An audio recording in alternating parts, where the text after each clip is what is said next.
Yo, what is up, guys? It is your host, Seishi Samurai here, and welcome to the channel.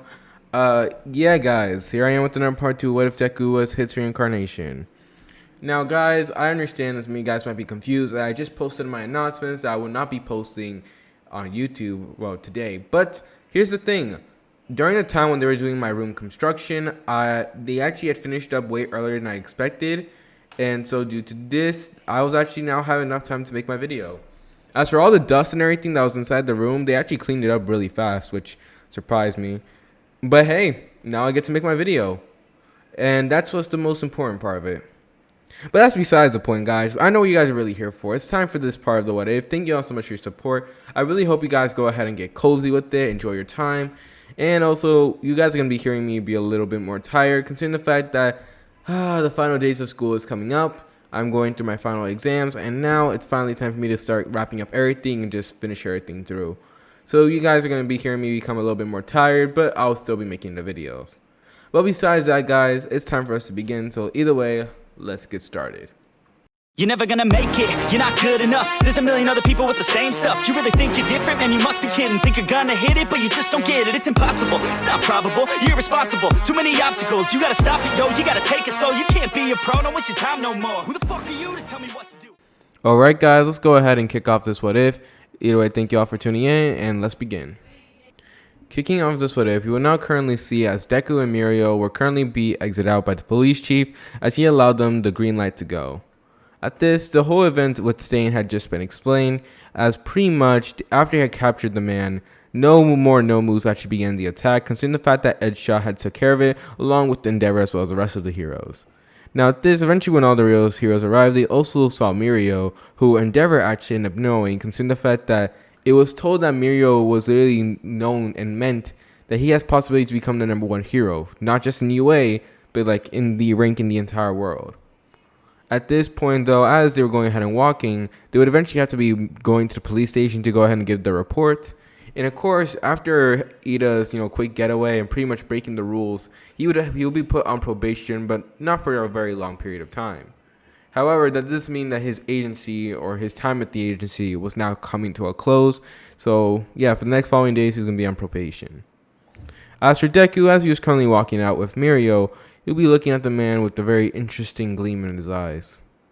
I'm really glad that both of you guys are okay, but as a hero, I gotta go ahead and inform you that it's not a good idea to go on and go after a villain by yourself like that, alright? At least wait until you get your hero's license, then you can do it.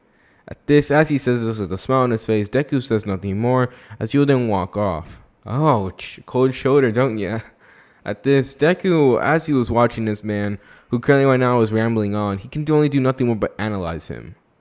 It's so weird. Someone so powerful, yet he has no guard up at all. He was walking confidently and calmly, as if nothing can even touch him at this very moment. And at this, Deku wouldn't put it past this guy. Now, Deku has met very strong individuals throughout his time in UA, and inside the UA verse, but this one was definitely above the others. At this, he could very well see this man comparing, if not stronger than the very #1 hero himself. And the fact that he can still grow stronger still surprised Deku.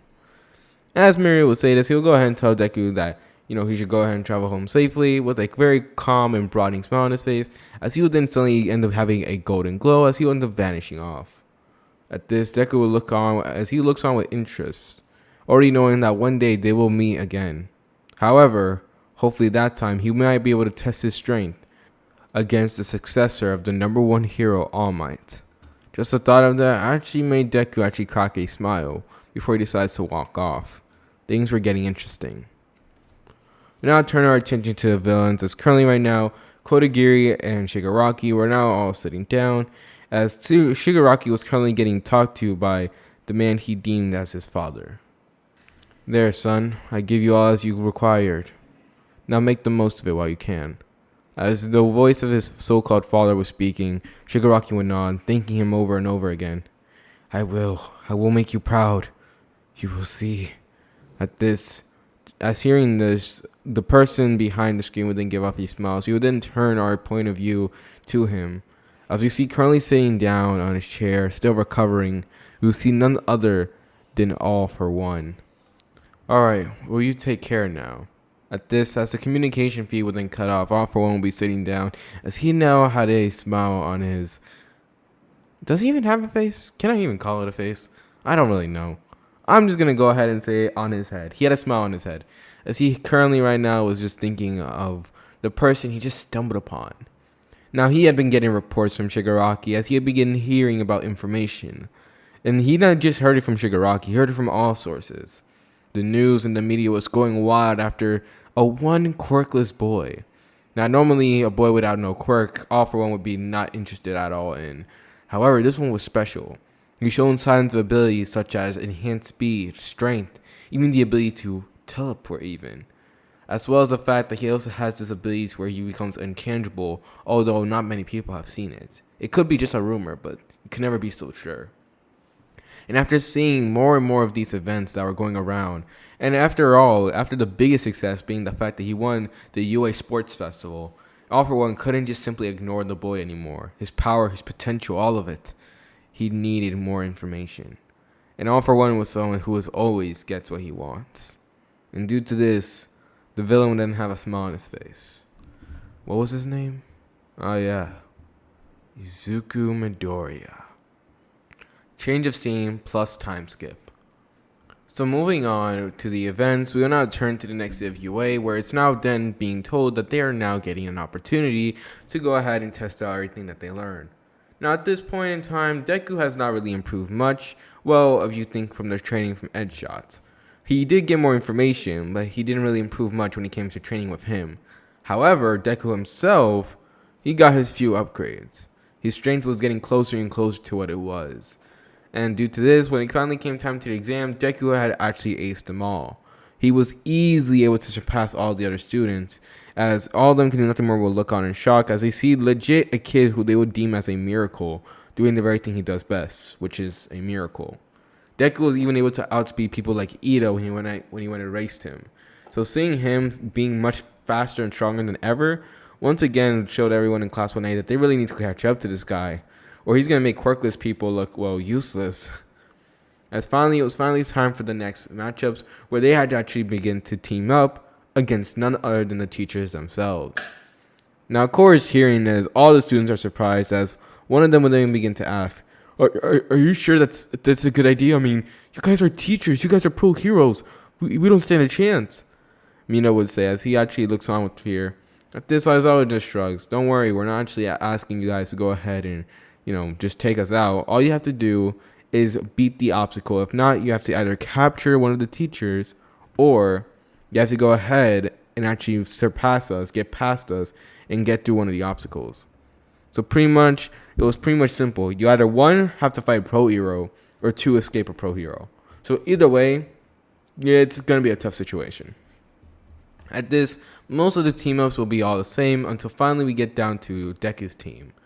At this, Deku's team will then be announced. He will then raise his one eye, as this one suddenly his name will then pop up, along with Katsuki, Bakugo. At this, seeing this, everyone is now quiet, as this was actually a big shock. Bakugo was ranked he was ranked number 2 at one of the strongest members of UA. And, at least in Class 1A's eyes, as they did not know about the third years yet. Except for, Deku, who already began to study up information about the certain All Might's apprentice. But still, besides that, though, everyone was still surprised about the team-up. Now, as this, Bakugo then gets angry as he turns to Deku. Don't get in my way. However, right before he can go ahead and shout, though, Deku was already walking off, ignoring the pyrotechnic that was nearby him. Or the guy he has to call a teammate. So with that being said, all the matchups would go by, most of them being similar to canon, until eventually it was finally time for Deku's match. Now at this, the matchup starts off as instantly both Deku and Bakugo begin to make their way, as they were currently right now in a city area. Which, by the way, can I go ahead and ask this real quick? Like, this is going to be like a small cut-off of the what if, but like, what is the insurance for all the destruction being destroyed? Like, don't get me wrong, I understand that this is like a world of quirks and everything. And heck, I wouldn't put it past that some people have like the ability to go ahead and like, build buildings or something like that. But at the same time, people, that's still a lot of collateral damage that you have to freaking deal with. You're telling me you guys built all this up, in the next few minutes, like, what, you guys gonna call the repair guys, be like, hey, yo, so we went ahead and destroyed like another like 50 billion buildings. Can you guys repair that real quick? Hey, thank you so much. And like, what are they gonna charge you? It's a literal school for heroes. So like, what, do they get that insurance for free or something? Like, no, I don't understand that logic. Everyone be talking about like how the world of My Hero is dangerous. I'll be worried about my bank account. That's what I'll be worried about. I'll be worried about my insurance. I'll be worrying about a lot of stuff. Not about some fake villains. I'm worrying about my money. Okay? But back to the what if, alright? That's just my personal thought on it. You guys don't have to really take it, but that's just my personal thought. So we now start off as Deku and Bakugo were now making, and this one suddenly, both of their senses begin to act up. At this, suddenly a ginormous gust of wind will then be sent flying, destroying some of the building property that was nearby. At this, Bakugo actually had to go ahead and hold down to the ground a little bit, as he was getting pushed back quite a bit. However, Deku was unmoving. Even with the ginormous force of wind, Deku was standing there strong. At this, after the massive amount of wind gets blown past him, we will then see currently walking towards them was none other than the number one hero, All Might. Ah, young Midoriya and young Bakugo. I find it very fitting that I face off against both of you. It truly is going to be quite an interesting matchup. Well then, give it all you got. At this, as soon as he said this, All Might's voice took a dark turn, as this made them realize that in this circumstance, the teachers are the villains. And now, what are you gonna do when you face off against the number one hero, who's now turned into the number one villain currently? Just like that, without any hesitation, Bakugo would then rush over at All Might, throwing an explosion directly at the man's face, or at least he would try. At this, however, as All Might sees Bakugo coming, he would then suddenly vanish and appear right in front of him, as he would then grab Bakugo by the head and slam him to the ground. A for effort, young Bakugo. As soon as he said this, he would then begin to suddenly toss Bakugo away, slamming him into a building. As just like that, he then looks down as he smirks. Yikes, these weights are heavy, he would think. However, as he does so, this one suddenly his senses will begin to flare up, as All Might would then bring his hand up to to block a kick from none other than Deku. Now, of course, as soon as he ends up taking the kick, he would actually end up getting pushed back 10 feet just from the kick. What? At this, All Might actually had to wince a little bit as he looks at his costume, only to see that the fabric was torn off and that he now had like a purple bruise, a ginormous one, on his arm. Holy crap, this kid. At this, Deku was now looking at him with a small smile on his face. It almost looked invisible, but All Might was able to see it. Holy crap. I really shouldn't underestimate this kid after all. If Mirio had not accepted it, he would have been the next member to go for one for all. At this, Deku would have a smile on his face, although a small one. He would then suddenly end up dashing over towards All Might as he begins to get into combat with the number one hero. At this, All Might would, of course, end up tried throwing a punch at Deku as he tried to easily outspeed him. However, as he does so, Deku would then suddenly just flip over at amazing speeds, kicking All Might in the face, causing him to be a daze. As soon as he does so, he would then use the momentum to flip over as well, regaining his balance as he would then land a gut punch into the number one hero. This actually sending the number one hero flying and crashing into one of the vehicles. The students that were watching this were amazed. Holy crap! Midoriya just punched All Might and sent him flying. I mean, I understand the teachers are holding back, but like still. At this, everyone was surprised. At this, All Might, who had just taken the hit, was currently wheezing right now, as unknowingly Deku had hit him in a very sensitive area. Crap. Damn. Right, he really knows what he's doing. At this, Deku was now walking over to All Might, as this one suddenly he then stops.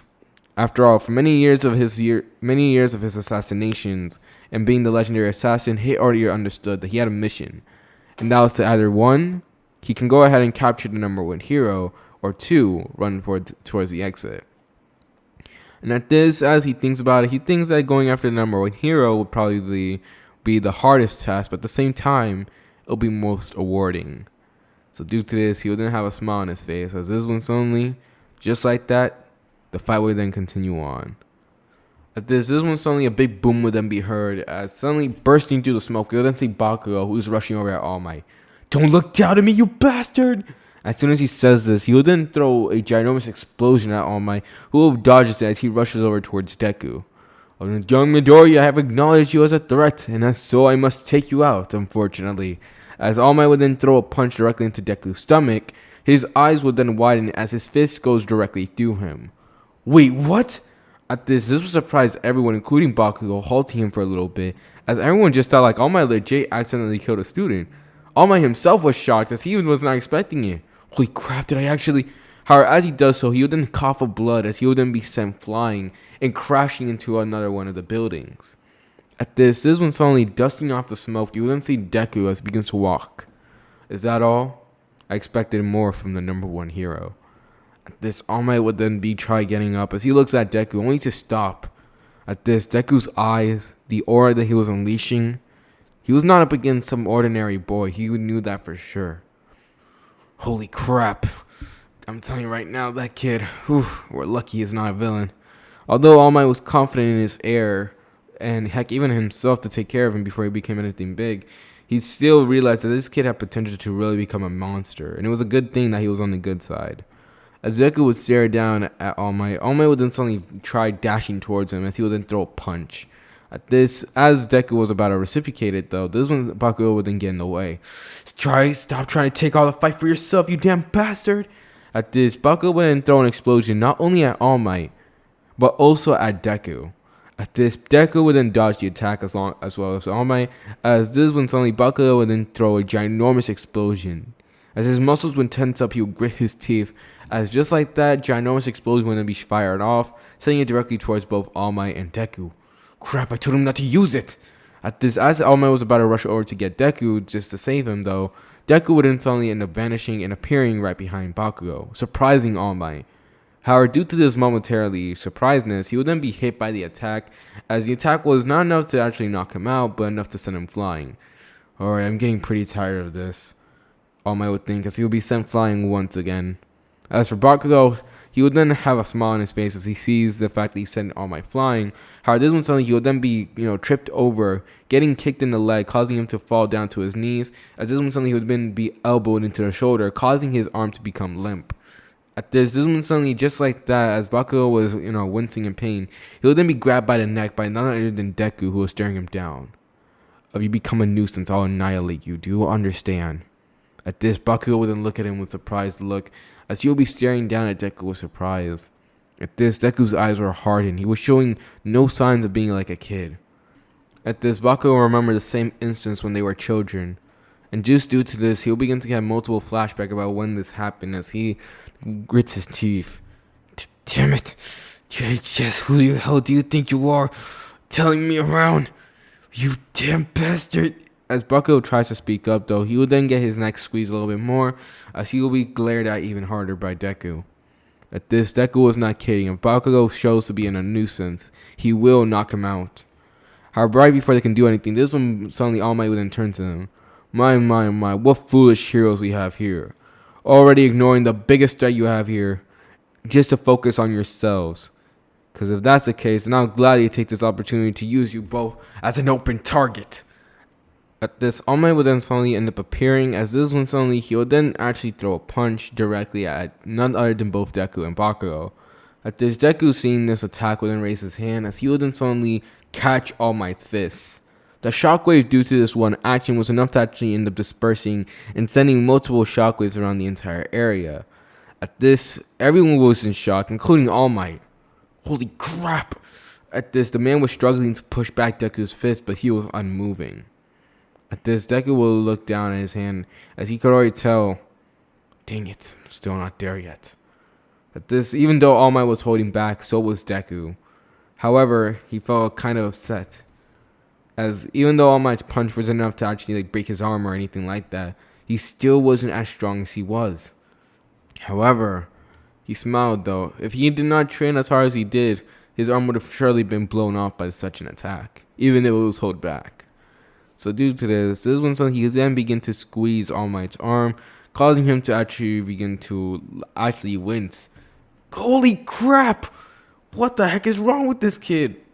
This one's only fast enough that All Might could track. Deku would then appear right in front of him, as he would then hit All Might in very, very specific areas, avoiding the stomach surprisingly. However, as he does so, All Might would then actually begin to collapse as he falls down to only one knee, panting heavily as he begins to not feel his arms. What the heck did he do?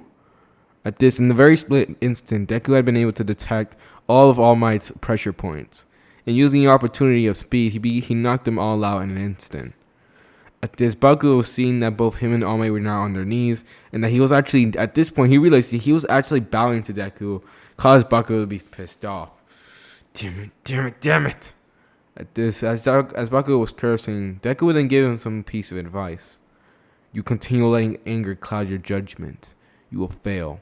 You continue acting rash, you will fail. No matter what you do, if you do not change something soon, you will always indefinitely fail. As Deku would say this with a cold and certain tone, Bakugo would then suddenly begin to stammer up. And just, how the hell do you know any of this? At this, Bakugo has been trying to find out a mystery. The way Deku spoke, the way he acted, the way he seemed to just know everything. It's almost as if he experienced an entire lifetime already. And at this, Bakugo had been wondering this for such a long time. But now he's wanting an answer. He's demanding it, and he will find one way or another.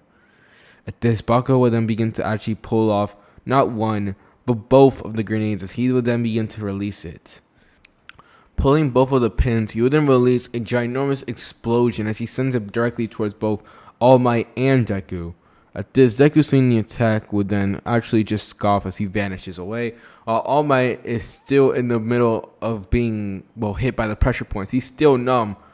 Crap, I can't move. Damn it. At this when suddenly All Might would then be hit by the attack, getting burnt, as just like that, the explosion was enough to destroy multiple of the windows that were nearby of the buildings, as well as also a large amount of the collateral damage that was around. At this, as Bakugo would finally do his attack, he would then begin to collapse as he looks at the area. Damn it. Damn bastard. Damn know-it-all. I'll find out one day. As Bakugo would say this, he would then fall unconscious, hitting the ground with a thud. We would then turn to see All Might, who currently right now is burned to a crisp, as he was panting a little bit. Yikes, that attack. Oh, a lot of attack power. As he would say this, though, this one suddenly he would then be wrapped around by a white string, as he would then look to see none other than Deku, who just successfully captured him. I guess we succeeded in capturing the number one hero, have we? At this, seeing this one suddenly the announcement would then be called, as Deku's and Bakugo's team would then be declared the victor. Alright, we're now changing scenes.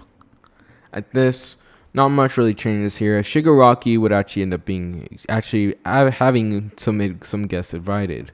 Sorry guys, I'm stuttering a lot more. Like I said, kind of tired, but let me continue on.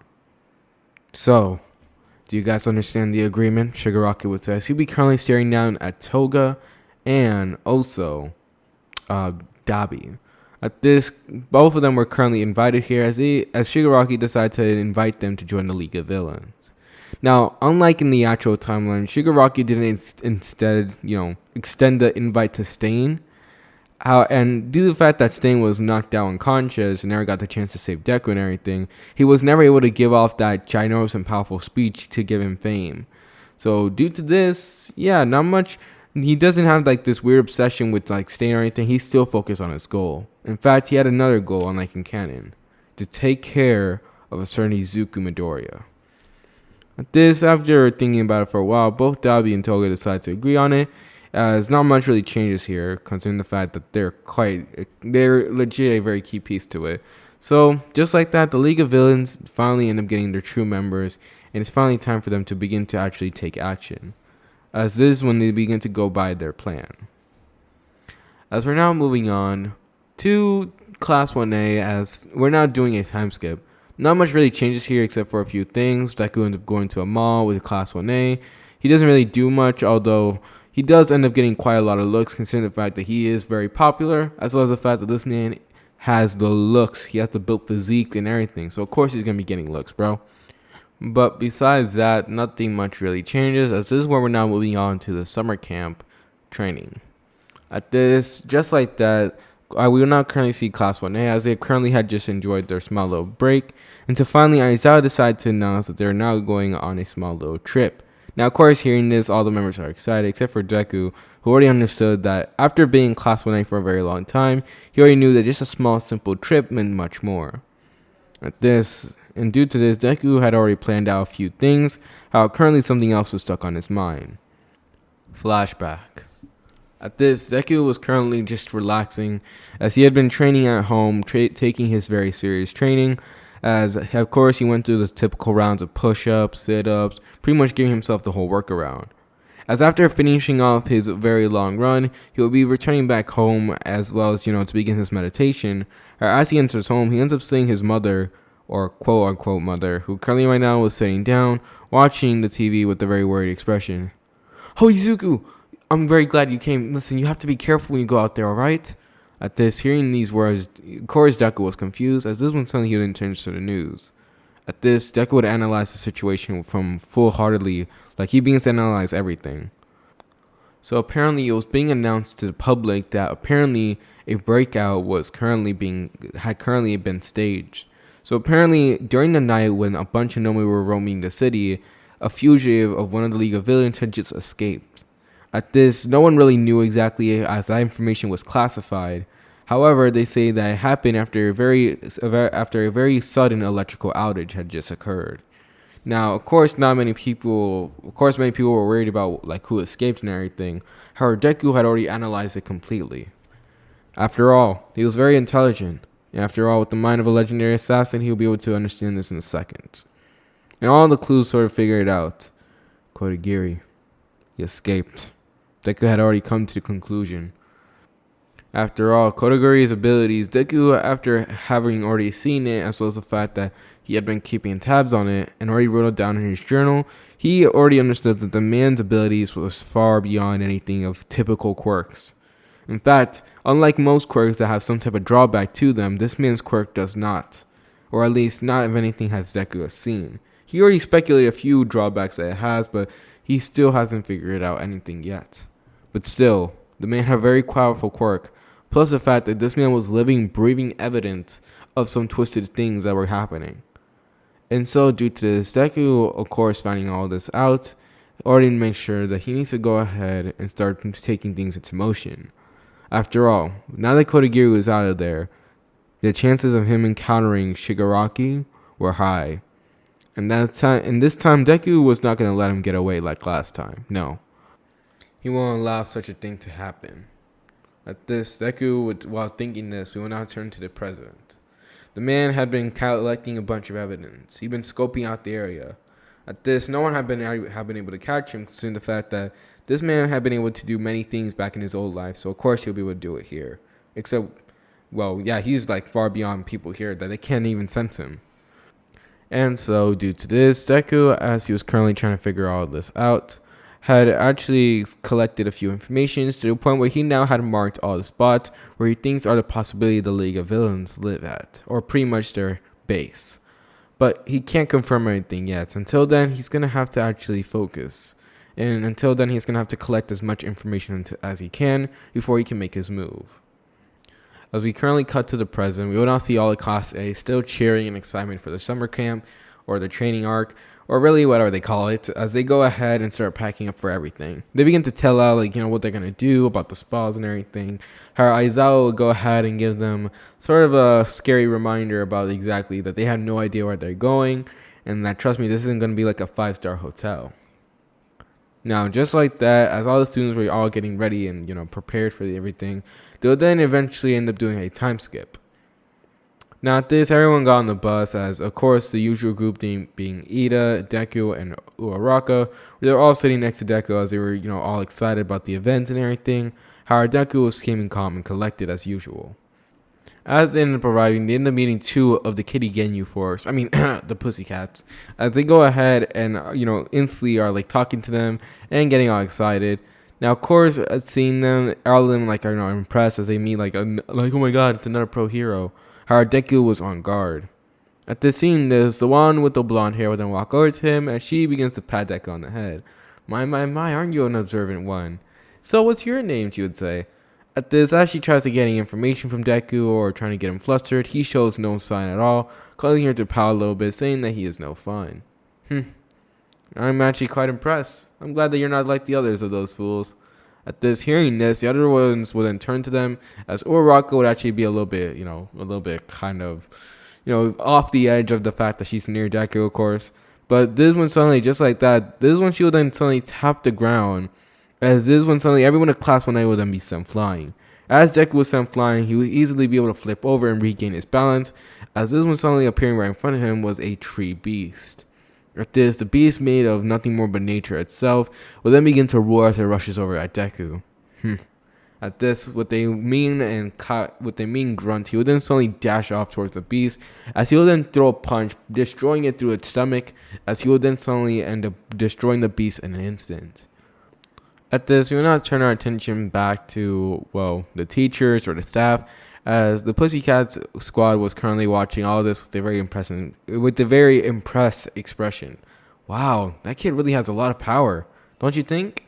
At this, the other one would nod, as they will watch it all with an actually amazed look. While doing so, the kid who was right beside them was looking at all of them with a scoffing expression as he walks off. As he does so, of course, the woman of the kitty squad would look at him with a sad expression before she turns back, as they decided to make their way over there, waiting for Class 1A. However, as they were doing so, Aizawa would also accompany them, however, he was too deep in thought. At this, Aizawa had actually came here for another reason. Flashback. At this, Aizawa was currently walking over to the station. He had just been called in, as this one suddenly, as soon as he rushes in there, he would then look on with a very pissed off expression. What happened? At this, seeing this, all the people that are currently right now trying to get everything under control will then all turn to him. Aizawa, listen, there's been, however, as the man was speaking, Aizawa then turned to him with a scary gaze, causing him to shut up, as this one suddenly, pretty much the leader or the pretty much owner of the whole foundation would then walk over.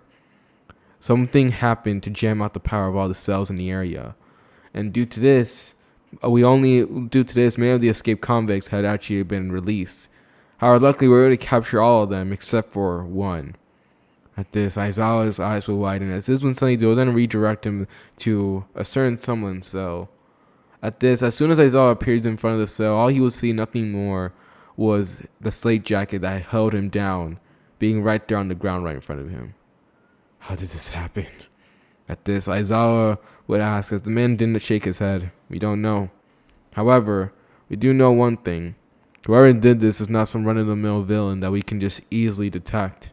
The people already know what they're clearly doing. And getting a powerful individual like that thing on their side, they definitely are planning for something big. I recommend you go ahead and keep your eyes out. You understand? As after giving the parting words, the chief would then walk off, as Aizawa would look down at the ground with a fierce expression as his eyes would glow red. Damn it, he would mutter. At this, we not turn our attention, as Aizawa was not only thinking about getting in training, but he was also thinking about everything. He needed a way to get rid of the frustration. He lost his friend once, and just like that night, he lost it again. Aizawa planned on it, knowing that his friend was still out there and that there was even a small chance of him being alive. He will make sure to bring him back. As with that, Aizawa begins to walk over, unaware about certain schemes that were happening in the background. At this, we will now currently see Shigaraki as he was currently getting everything ready.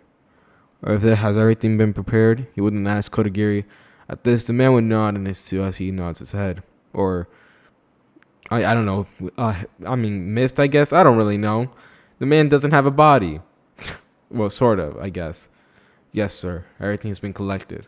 At this, hearing these words, Shigaraki would nod as we now see the actual group of villains, just like in Ken, as they had been formed. As this one suddenly, just like that, he will then end up getting the information of their next location. Perfect. Let's make our move. At this, the villain team would then all have Toga would then have a smile on her face, as Dabi would just shrug his shoulders, as just like that, the team of villains would then move on, as actions were about to go down. Alright, so what do you guys think is going to happen in the next part? What do you guys think the encounter between Deku and this time all the members of the League of Villains, not just a bunch of mob villains going up against him, will begin to go down? And overall, what do you think? How do you think Aizawa is going to prosper with the fact that he lost his friend twice?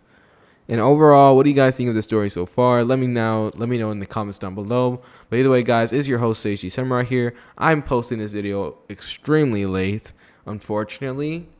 But hey, at least you guys get the video, right? Yeah, sorry guys. I'm really sorry, but heck, you guys get another part. I go ahead and sorry guys. Jeez, I really need to get some sleep. I'm really tired. You know what? I'm just gonna go ahead and end this. I'm just gonna end it here. Thank you all so much for tuning in. You guys really are amazing. I'm really glad I got you guys another part, because even though I don't really go ahead and do much during these what ifs, at least I can do is give you guys a part every single day. That's at least. But besides that, guys, thank you all so much for your support. I'm really glad that I was able to post a video for you. And either way, it's your host Seishi Samurai, and he's heading off as your boy is really tired and is gonna go to bed. Peace, and hope you guys have a good night.